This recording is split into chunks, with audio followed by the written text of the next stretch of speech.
Kisah nyata horor pesugihan penjual lumpia di Semarang sesaji darah ayam hitam, kembang, dan minyak cendana. Di sudut Pandanaran, Semarang, terdapat sebuah warung lumpia sederhana yang dimiliki oleh Bu Laras. Setiap hari, ia dan suaminya, Pak Harto, bekerja keras untuk menghidupi keluarga. Bu Laras, seorang wanita berusia 37 tahun, mengelola warung tersebut dengan penuh cinta. Resep lumpia yang ia sajikan adalah warisan dari ibunya, yang selalu mengatakan bahwa makanan adalah jembatan untuk menciptakan kebahagiaan. Namun, kebahagiaan itu kini terasa semakin jauh.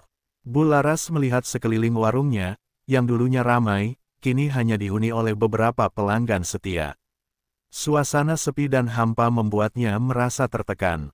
Ia sering mengingat saat-saat awal ketika warung mereka ramai dan dikelilingi tawa anak-anak dan pelanggan. Kini, hanya ada suara-suara hampa yang menggema di dinding warung. Pak Harto berusaha membantu, tetapi meski sudah bekerja keras, usahanya tidak membuahkan hasil yang diharapkan. Mereka mulai merasakan dampak dari ketidakpastian ekonomi. Setiap malam, saat menabung sedikit uang dari hasil penjualan, Bu Laras merasa berat di dadanya. Bagaimana mereka bisa memenuhi kebutuhan anak-anak mereka, Ayu yang berusia 15 tahun dan Doni yang berusia 12 tahun. Setiap kali melihat wajah ceria anak-anaknya, hatinya terasa hancur karena ketidakmampuannya. Suatu malam, saat Bu Laras sedang menyiapkan adonan lumpia, pikirannya melayang ke masa lalu. Ia teringat bagaimana ibunya selalu mengingatkan bahwa usaha yang baik akan membuahkan hasil. Namun, kini semua itu terasa hampa. Bu Laras duduk termenung, merenungkan masa depannya. Dengan latar belakang suara angin di luar dan bayangan lampu yang bergetar, ia merasa seolah terjebak dalam labirin tanpa jalan keluar. Hatinya dipenuhi rasa cemas ketika memikirkan biaya sekolah Ayu dan Doni. Ayu membutuhkan buku sekolah baru, dan Doni ingin mengikuti les, tetapi semua itu hanya menambah beban di pundaknya. Apa lagi yang bisa kulakukan? Tanyanya dalam hati. Pikirannya terus berputar, mencari solusi yang tidak kunjung datang. Suatu malam, saat sedang pulang dari warung, Bu Laras bertemu dengan Rina, sahabat lamanya yang kini telah sukses menjalankan bisnis online. Rina bercerita tentang betapa mudahnya mendapatkan uang dengan cara yang tidak biasa. Kau tahu, Laras, kadang kita harus berani mengambil risiko untuk mendapatkan apa yang kita inginkan, ujarnya sambil tersenyum. Kata-kata Rina menggugah minat Bu Laras. Apa yang kau lakukan? Tanyanya penasaran. Rina menjelaskan tentang praktik pesugihan, sebuah cara untuk mendapatkan kekayaan dengan mengorbankan sesuatu. Mendengar itu, Bu Laras merasa terpesona sekaligus ngeri. Dalam pikirannya, muncul pertanyaan, apakah ini jalan keluar yang selama ini kucari? Ia tahu bahwa tindakan ini berisiko, tetapi di saat yang sama, harapannya untuk menyelamatkan keluarganya semakin membara. Malam itu, Bu Laras pulang dengan pikiran yang penuh. Ia berusaha menimbang-nimbang semua yang telah dikatakan Rina. Jika ini bisa membantu keluargaku, apa salahnya? Pikirnya, dalam keadaan terdesak, keputusan untuk mencari jalan pintas mulai menguasai pikirannya. Ia tidak bisa lagi menunggu kesempatan datang, ia merasa harus mengambil langkah berani demi masa depan anak-anaknya. Ketika malam menjelang, Bu Laras berbaring di tempat tidurnya, merasa lelah dan bingung. Suara-suara di luar jendela seolah berbisik, menambah rasa cemas di hatinya. Dalam kegelapan, ia berjanji akan mencari tahu lebih lanjut tentang pesugihan. Mungkin ini adalah kesempatan yang kuperlukan, gumamnya pada diri sendiri, tanpa mengetahui bahwa langkah ini akan mengubah hidupnya selamanya. Dengan perjuangan dan ketidakpastian yang menggelayuti pikiran, Bu Laras bersiap untuk melangkah ke dunia yang tidak pernah ia bayangkan sebelumnya. Di balik harapannya, ada bayangan gelap menunggu, dan pelan-pelan, kegelapan itu mulai merayap ke dalam hidupnya. Setelah semalaman bergelut dengan pikirannya, Bu Laras tidak bisa lagi menunda keinginannya untuk mencari tahu lebih banyak tentang pesugihan. Pagi itu, ia bangun dengan semangat baru, meskipun rasa cemas masih menggelayuti pikirannya. Ia mengingat kembali kata-kata Rina tentang Mbah Kromo, dukun terkenal yang konon mampu membantu orang-orang terdesak. Dengan tekad bulat, Bu Laras memutuskan untuk menemui dukun itu. Ketika tiba di rumah Mbah Kromo, suasana terasa mencekam. Rumahnya terletak di pinggir desa, dikelilingi oleh pepohonan rimbun yang seolah menyimpan banyak rahasia. Mbah Kromo dikenal sebagai sosok yang misterius, dan banyak orang menghindar untuk mendekatinya. Namun, Bu Laras merasa bahwa ini adalah langkah yang harus diambil. Menghampiri pintu rumah yang terbuat dari anyaman bambu, Bu Laras mengetuk pelan. Beberapa saat kemudian, pintu terbuka dan terlihat sosok tua dengan wajah keriput dan mata tajam yang mengawasi. "Masuklah," katanya dengan suara berat. Bu Laras melangkah masuk, merasakan hawa dingin yang menyelimuti ruangan. Di dalam, terdapat berbagai benda aneh, patung-patung, lilin, dan sesaji yang terletak di atas meja. Mbah Kromo mempersilakan Bu Laras duduk dan mulai menjelaskan tentang praktik pesugihan. "Kau ingin mendapatkan kekayaan, tetapi setiap kekayaan ada harganya," katanya sambil menatap tajam. Bu Laras mendengarkan dengan seksama, hatinya berdebar-debar. Dukun itu menjelaskan bahwa untuk mendapatkan hasil yang diinginkan, ia harus melakukan ritual tertentu yang melibatkan sesaji dan tumbal. "Ritual ini perlu dilakukan pada malam Jumat Kliwon," lanjut Mbah Kromo. "Kau harus menyiapkan darah ayam hitam, kembang, dan minyak cendana sebagai persembahan." Mbah Kromo kemudian mengarahkan Bu Laras untuk menyiapkan altar kecil di rumahnya dan melakukan ritual dengan seksama. Ia juga menekankan pentingnya komitmen. "Jika kau gagal memenuhi syarat, konsekuensinya bisa sangat berat." Mendengar semua itu, Bu Laras merasa terbelah antara rasa takut dan harapan. Ia tahu bahwa jalan ini berisiko, tetapi dalam hatinya, ia berjuang untuk memberikan masa depan yang lebih baik bagi anak-anaknya. "Apa yang harus kulakukan jika aku merasa ragu?" tanyanya, suaranya bergetar. Mbah Kromo menjawab, "Ragu adalah bagian dari perjalanan ini, tetapi keinginan untuk berubah harus lebih kuat." Setelah pertemuan itu, Bu Laras pulang dengan campuran perasaan. Ia merasa tertekan, tetapi ada secercah harapan yang menyala di dalam dirinya. Setibanya di rumah, ia merenungkan semua yang telah dibahas.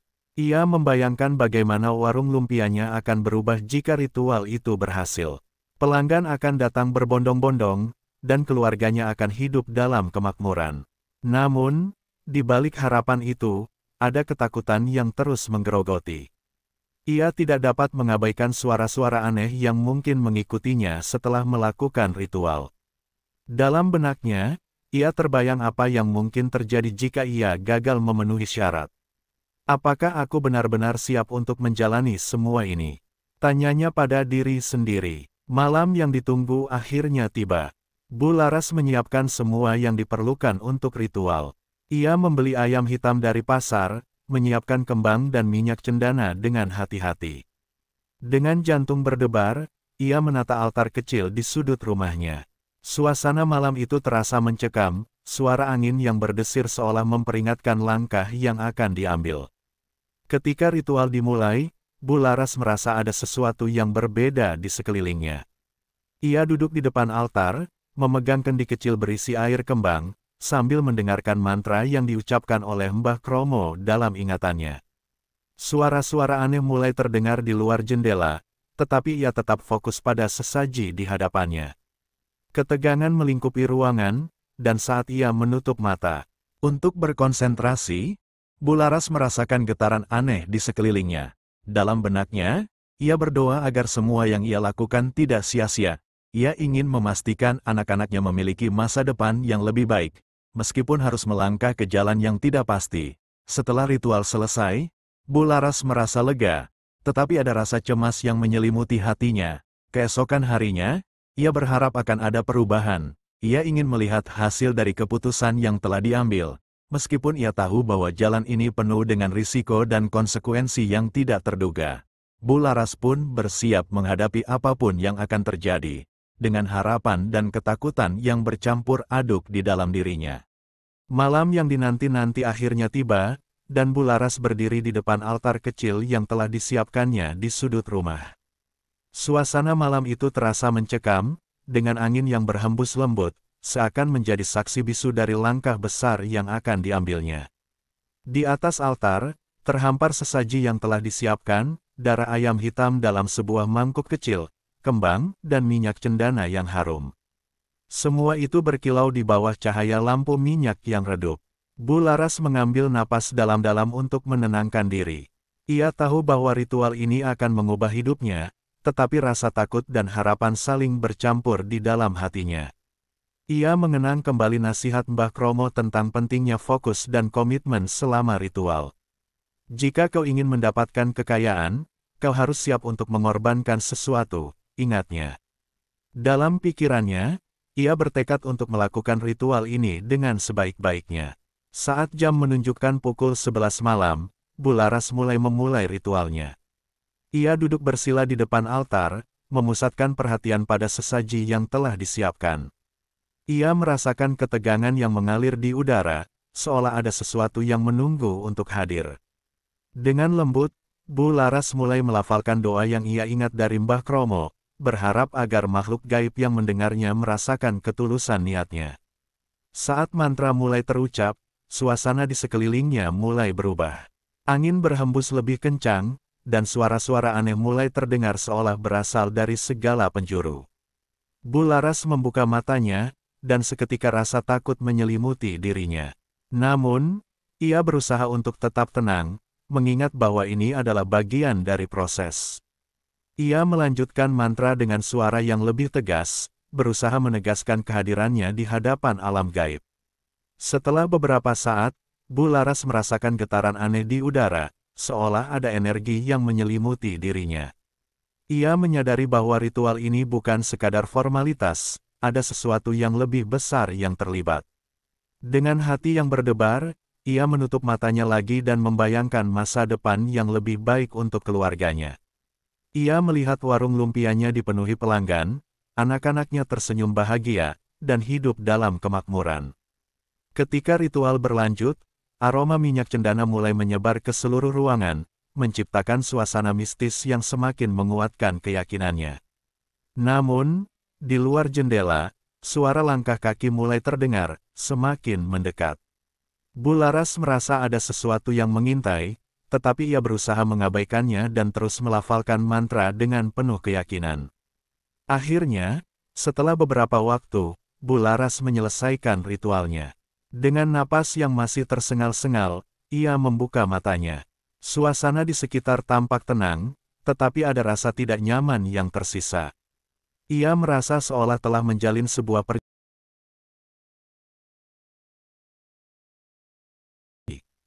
Keesokan harinya, Bularas bangun dengan perasaan campur aduk. Ia bergegas menuju warung, berharap ada perubahan. Dan begitu ia membuka pintu warung, matanya terbelalak. Pelanggan mulai berdatangan, lebih banyak daripada sebelumnya. Mereka memuji rasa lumpia yang lebih enak dan gurih. Bularas merasa terharu dan bersyukur, tetapi di dalam hatinya, rasa takut mulai merayap. Seiring waktu, warung lumpia Bularas semakin ramai. Namun, kebahagiaan itu datang dengan harga. Meskipun pelanggan datang berbondong-bondong, Bularas mulai merasakan dampak dari perjanjian yang ia buat.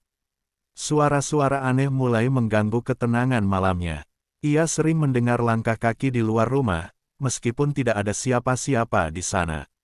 Aroma anyir yang tidak biasa juga mulai mengisi udara, membuatnya merasa tidak nyaman. Suatu malam, saat ia sedang menyiapkan sesaji untuk ritual berikutnya, salah satu karyawan warungnya, Nani, menghampiri. Dengan wajah pucat, "Bu, ada yang aneh di sini. Saya merasa seperti diawasi," ujarnya dengan suara bergetar. Bularas hanya bisa tersenyum canggung, mencoba menenangkan Nani, tetapi di dalam hatinya, ia tahu bahwa ada sesuatu yang tidak beres. Konflik mulai muncul di benak Bularas. Di satu sisi, ia merasakan kesuksesan dan kebahagiaan dari hasil ritual, tetapi di sisi lain, ia juga merasakan beban dari perjanjian yang telah dibuat. Rasa bersalah mulai menghantuinya, dan setiap kali ia melupakan ritual atau sesaji, ketakutan akan konsekuensi buruk semakin mendalam. Malam demi malam berlalu, dan meskipun warungnya semakin sukses, Bularas merasa terjebak dalam lingkaran yang tidak bisa ia hentikan. Ia mulai mempertanyakan keputusan yang telah diambil. Apakah semua ini sepadan? Pikirnya, saat ia terbangun dari tidur yang gelisah. Dalam kegelapan malam, suara langkah kaki dan aroma anyir menghantuinya, menandakan bahwa perjanjian yang telah dibuat tidak bisa diabaikan begitu saja. Dengan perasaan campur aduk antara kegembiraan dan ketakutan, Bularas bersiap untuk ritual berikutnya, berharap agar apa yang ia lakukan tidak membawa lebih banyak malapetaka ke dalam hidupnya. Ia ingin percaya bahwa semua ini adalah untuk kebaikan keluarganya, tetapi kegelapan semakin mendekat, dan ia merasa tak berdaya dalam menghadapi apa yang akan datang. Setelah beberapa bulan menjalani ritual pesugihan, kehidupan Bularas tampak berubah drastis. Warung lumpia yang dulunya sepi kini dipenuhi pelanggan yang datang dari berbagai penjuru. Setiap hari, suara tawa dan obrolan menggema di dalam warung, memberikan nuansa hangat yang pernah hilang. Namun, di balik kesuksesan itu, ada bayang-bayang gelap yang mulai mengintai. Satu malam, ketika Bularas sedang menyiapkan lumpia untuk pelanggan, ia merasakan sesuatu yang aneh. Suara langkah kaki di luar warung semakin sering terdengar, dan aroma anyir yang menyengat mulai memenuhi udara. Ia berusaha untuk tidak memikirkan hal-hal yang menyeramkan, tetapi semakin lama, rasa ketidaknyamanan semakin mengganggu. Para karyawan yang bekerja bersamanya, termasuk Nani, mulai melaporkan pengalaman aneh, seperti melihat bayangan bergerak cepat di sudut mata mereka. Suasana di warung yang tadinya ceria mulai terasa tegang. Ketika Bularas berbicara dengan pelanggan setianya, salah satu dari mereka, Pak Budi, mengungkapkan kekhawatirannya. Bularas, akhir-akhir ini saya merasa aneh setiap kali datang ke sini. Seolah ada yang mengawasi kita, ujarnya dengan nada serius. Mendengar itu, Bularas merasa hatinya bergetar. Ia tahu bahwa semua ini ada hubungannya dengan ritual yang telah ia lakukan. Malam Jumat Kliwon menjadi momen yang paling ditunggu-tunggu, tetapi juga paling menakutkan. Setiap kali ritual dilakukan, Bularas merasa semakin terikat dengan makhluk gaib yang berjanji memberinya kekayaan. Ia menyiapkan sesaji dengan penuh perhatian, tetapi rasa takut akan konsekuensi dari ritual itu semakin menghantui pikirannya. Ia mulai meragukan apakah semua ini benar-benar memberikan kebahagiaan atau justru mengundang malapetaka. Kekhawatiran itu semakin menjadi nyata ketika anaknya, Ayu, mulai menunjukkan gejala sakit yang tidak bisa dijelaskan. Ayu yang biasanya ceria dan aktif, tiba-tiba menjadi lesu dan tidak bersemangat. Bularas merasa panik dan terharu, melihat putrinya yang dulu penuh semangat kini terbaring lemah. Ia mencoba berbagai cara untuk mengobati Ayu, tetapi tidak ada yang berhasil. Dalam hati, Bularas merasa bersalah dan percaya bahwa semua ini adalah akibat dari perjanjian yang telah ia buat. Konflik semakin memburuk di dalam keluarga.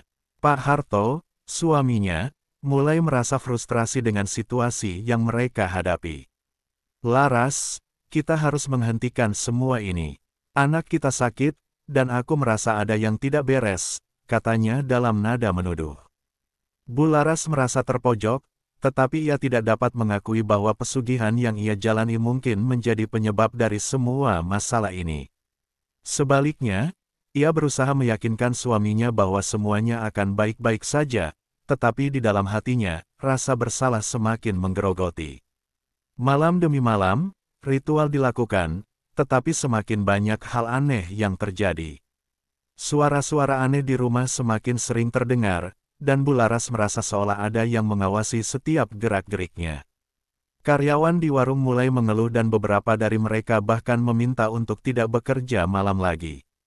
Ketegangan di rumah semakin meningkat, dan komunikasi antara Bularas dan Pak Harto semakin menipis. Suatu malam, ketika Bularas sedang menyiapkan sesaji, piring yang terletak di meja jatuh tanpa sebab. Suara pecahan yang keras membuatnya terkejut. Ketika ia melihat ke arah meja, ia merasakan udara di sekelilingnya menjadi berat, seakan ada kehadiran lain yang mengintai. Hatinya berdebar kencang, dan ia mulai meragukan semua keputusan yang telah diambil. Apa yang telah aku lakukan? Pikirnya, merasakan beban penyesalan yang semakin berat. Dalam keadaan terdesak, Bularas memutuskan untuk berkonsultasi kembali dengan Mbah Kromo. Ia berharap dukun itu bisa memberi solusi atau setidaknya menjelaskan apa yang sedang terjadi. Dalam hati, ia merasa bahwa jalan yang ia pilih mungkin tidak sepenuhnya benar. Mbah Kromo mendengarkan keluh kesahnya dan menatapnya dengan tatapan tajam. Kau telah mengikat perjanjian, Laras. Setiap keinginan ada harganya. Jika kau ingin membatalkan janji itu, ada konsekuensinya, katanya dengan suara berat. Bularas merasakan ketakutan yang mendalam. Dalam pikirannya, ia mulai berpikir tentang semua yang telah ia korbankan demi kekayaan. Ia ingin mengakhiri semua ini, tetapi ia juga tahu bahwa mengingkari perjanjian bisa berakibat fatal. Saat itu, ia menyadari bahwa jalan pintas untuk mencapai kebahagiaan justru membawa lebih banyak penderitaan. Dengan setiap hari yang berlalu, rasa bersalah dan penyesalan semakin menggerogoti jiwa Bularas. Ia berusaha untuk memperbaiki semuanya, tetapi semakin ia berusaha, semakin dalam ia terjerat dalam kesedihan dan ketakutan. Keluarganya semakin terpecah, dan Ayu yang sakit semakin memperburuk keadaan. Dalam hening malam, Bularas merasakan beratnya beban yang ia pikul, dan ia tahu bahwa konsekuensi dari tindakannya akan segera menghampiri. Setelah berbulan-bulan menjalani kehidupan berantakan akibat pesugihan, Bularas merasakan dampak dari keputusan yang telah diambilnya. Keberhasilan yang sempat diraih terasa semakin jauh dari kenyataan. Warung lumpia yang dulunya ramai kini mulai sepi kembali. Pelanggan yang datang berkurang drastis, dan rasa cemas menggerogoti jiwa Bularas. Ia merasa terjebak dalam lingkaran setan yang sulit untuk dipecahkan. Malam itu, saat duduk di depan altar, Bularas merasakan kehadiran yang menakutkan. Suara langkah kaki yang sering ia dengar kini semakin mendekat, dan aroma anyir yang menghampiri membuatnya merasa mual. Ia berusaha menenangkan diri, tetapi hatinya dipenuhi rasa bersalah dan penyesalan. Apa yang telah aku lakukan? Tanyanya dalam hati, berusaha mencari jalan keluar dari kegelapan yang menyelimutinya. Keadaan semakin memburuk ketika Ayu, putrinya, jatuh sakit parah. Gejala yang tidak kunjung sembuh membuat Bularas semakin panik. Ia berusaha membawanya ke dokter, tetapi semua usaha yang dilakukan tampaknya sia-sia. Ayu terbaring lemah di tempat tidur, dan setiap kali melihat wajah putrinya, Bularas merasa seolah semua kesalahan terhimpun di dalam dirinya. Ia ingin menyalahkan sesuatu, tetapi tidak bisa mengabaikan kenyataan bahwa semua ini adalah akibat dari keputusan yang diambilnya. Pak Harto tidak bisa lagi menahan rasa frustrasinya. Laras, kita tidak bisa terus seperti ini. Kita harus menghentikan semua ini. Teriaknya dalam sebuah perdebatan panas. Bularas hanya bisa terdiam, merasakan keputusasaannya. Ia merasa terjebak di antara cinta untuk keluarganya dan keputusannya untuk mengejar kekayaan dengan cara yang salah. Apa yang harus aku katakan? Apa yang bisa kuperbaiki? Pikirnya, tetapi tidak ada jawaban yang datang. Kekacauan dalam rumah tangga semakin terasa. Malam demi malam, konflik antara Bularas dan Pak Harto semakin meningkat. Suara-suara aneh semakin sering terdengar, dan ketegangan di dalam rumah menjadi semakin tidak tertahankan. Keluarga mereka yang dulunya harmonis kini berubah menjadi medan perang emosional, di mana setiap orang merasa terasing satu sama lain. Suatu malam, saat Bularas terjaga dari tidurnya, ia mendengar suara jeritan Ayu yang terdengar dari kamar. Ia berlari menuju kamar putrinya dan menemukan Ayu terkulai lemah, mata terpejam dan tubuh menggigil. Ketika Bularas mencoba membangunkannya, ia merasakan hawa dingin yang menyelimuti tubuh putrinya. Dalam keadaan panik, ia berdoa, berharap agar semua ini segera berlalu. Ayu tidak mau makan dan hanya terbaring lemah. Ketika Bularas mencoba berbicara dengannya, Ayu hanya bisa menggerakkan bibirnya, tetapi tidak ada suara yang keluar. Ayu, sayang, bangunlah. Ibu akan melakukan segalanya untukmu, ucap Bularas dengan suara penuh harap, tetapi di dalam hatinya, ia merasa putus asa. Suatu malam, setelah melaksanakan ritual yang lain, Bularas menemui Mbah Kromo sekali lagi. Ia berharap dukun itu bisa memberikan solusi untuk menyelamatkan putrinya. Mbah Kromo mendengarkan keluh kesahnya dengan wajah datar. Kau harus membayar harga untuk setiap keinginan, Laras. Jika kau ingin membatalkan perjanjian, ada konsekuensinya, ujarnya dengan suara berat. Kata-kata itu membuat Bularas merasakan ketakutan yang mendalam. Ia menyadari bahwa perjalanan ini membawa lebih banyak penderitaan daripada kebahagiaan yang dijanjikan. Ketika Mbah Kromo menambahkan bahwa ada kemungkinan untuk membatalkan perjanjian, tetapi harus ada pengorbanan yang lebih besar, Bularas merasa hatinya hancur. Setelah kembali ke rumah, Bularas terjatuh dalam sebuah keputusasaan yang mendalam. Ia merasa tak berdaya, terjebak dalam keputusan yang telah ia ambil. Dalam hati, ia bertanya-tanya apakah ada jalan untuk memperbaiki semuanya. Jika harus mengorbankan sesuatu yang lebih berharga, apakah itu sepadan? Ia merenung, merasakan beban yang semakin berat seiring waktu.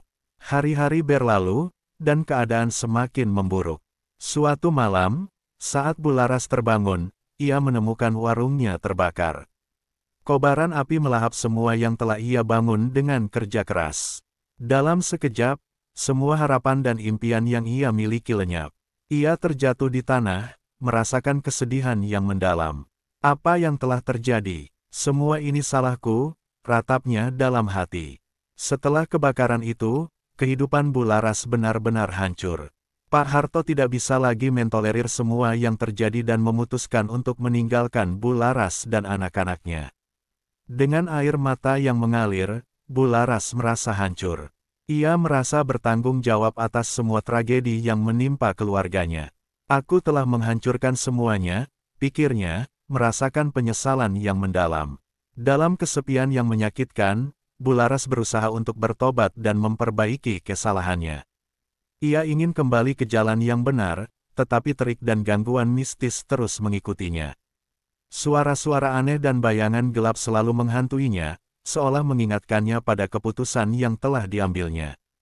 Dalam kesepian dan penyesalan, ia berusaha untuk menemukan jalan keluar, tetapi kegelapan selalu mengintainya.